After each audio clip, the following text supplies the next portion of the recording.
Baik, selamat sore Ibu. Perkenalkan, saya Elizabeth Fiadita dengan NIM akhir 25. Baik, di sini saya akan menjelaskan materi tentang dampak ketunarunguan dan gangguan komunikasi bagi anak dan pendidikannya. Adapun topik pembahasan yang akan saya bahas, yang pertama itu definisi tunarungu, yang kedua penyebab terjadinya tunarungu, yang ketiga cara pencegahan tunarungu, keempat definisi gangguan komunikasi, kelima klasifikasi gangguan komunikasi, keenam penyebab gangguan komunikasi, ketujuh kebutuhan khusus dan profil pendidikan bagi anak tunarungu dengan anak gangguan komunikasi, dan yang terakhir review tentang anak tunarungu dengan gangguan komunikasi. Oke, di sini yang pertama definisi tunarungu. Tunarungu merupakan satu istilah umum yang menunjukkan ketidakmampuan seseorang untuk mendengar dari yang ringan sampai yang berat sekali, yang digolongkan tuli dan kurang dengar. Baik, selanjutnya klasifikasi tunarungu. Yang pertama tingkat kehilangan pendengaran, yaitu tunarungu ringan, tunarungu sedang, tunarungu agak berat, tunarungu berat, dan tunarungu berat sekali. Yang kedua berdasarkan terjadinya, yaitu ketunarunguan prabahasa, ketunarunguan pasca bahasa. Yang ketiga berdasarkan letak gangguan pendengaran secara anatomis, yaitu tunarungu tipe konduktif, tunarungu tipe sensineural, dan tunarungu tipe campuran. Selanjutnya di sini ada penyebab terjadinya tunarungu. Penyebab terjadinya tunarungu tipe kondusif, yaitu kerusakan yang terjadi pada telinga luar dapat disebabkan oleh tidak terbentuknya lubang telinga yang besar, terjadinya peradangan. Kerusakan yang terjadi pada telinga tengah yang disebabkan oleh roda paksa atau adanya tekanan yang keras pada telinga seperti jatuh, tabrakan, atau tertusuk. Kedua, terjadinya peradangan pada telinga. Ketiga, adanya lapisan kalsium pada benang dengar atau tulang pendengaran. Keempat, tidak terbentuknya tulang pendengaran yang dibawa sejak lahir tetapi tidak bersifat progresif.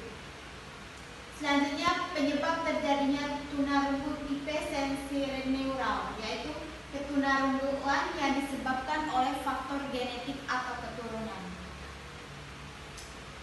Selanjutnya, cara pencegahan terjadinya tunarungu. Yang pertama, upaya pada sebelum menikah, yaitu menghindari pernikahan sedara, melakukan pemeriksaan darah, melakukan konseling genetika.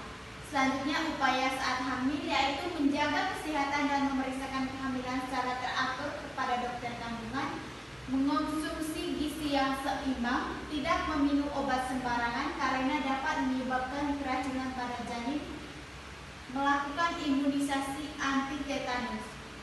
Yang ketiga, upaya pada saat setelah melahirkan, yaitu melakukan imunisasi dasar serta rubella. Yang kedua, apabila anak mengalami sakit influenza harus segera ditangani.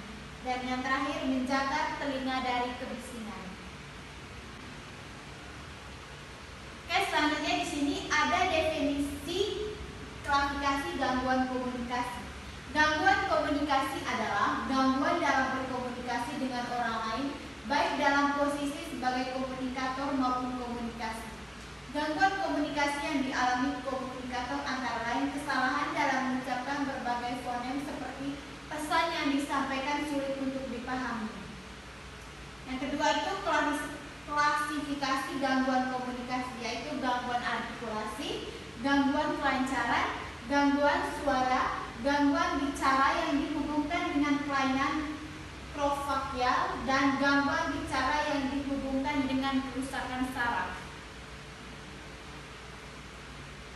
Di sini ada penyebab gangguan komunikasi, ya pertama kehilangan pendengaran, kelainan organ bicara, gangguan emosi, keterlambatan perkembangan, mental retardasi, kerusakan otak, dan lingkungan.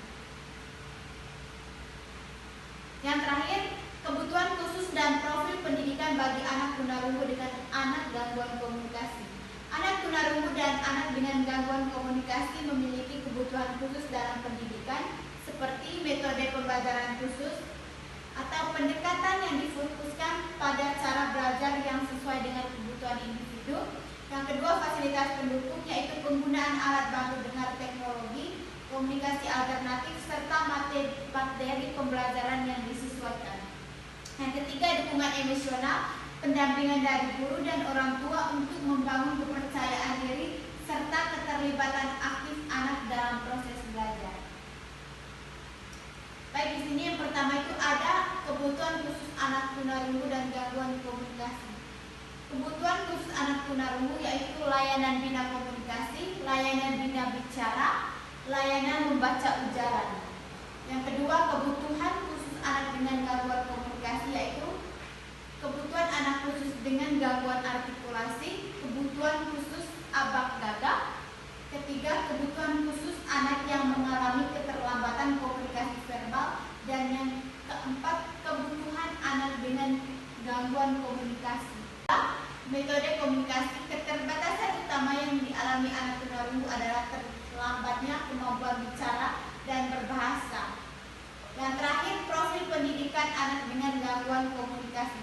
Pendidikan untuk anak dengan gangguan komunikasi tergantung jenis gangguan komunikasi dan hambatan lain yang dialami anak tersebut. Karena banyak komunikasi yang merupakan akibat dari hambatan utama yang dialami anak. Lebih lanjut, Smith, JD 2006 mengumumkakan bahwa dalam berbahasa dan berbicara, guru perlu mengadakan kerjasama dengan tenaga ahli, orang tua, serta menciptakan kerjasama dengan teman sebaya. Oke, baik, yang terakhir di sini saya akan mereview tentang anak tunarungu dengan gangguan komunikasi. Saya merasa bangga dengan anak tunarungu dan gangguan komunikasi karena mereka tetap berusaha meskipun memiliki keterbatasan dan juga perkembangan menunjukkan bahwa mereka adalah anak-anak yang kuat, pantang menyerah, dan memiliki semangat luar biasa. Saya merasa kagum dengan cara mereka belajar, beradaptasi, dan terus mencoba meskipun menghadapi tantangan yang tidak mudah. Di sini mereka mengajarkan kita bahwa keterbatasan bukanlah penghalang untuk terus maju.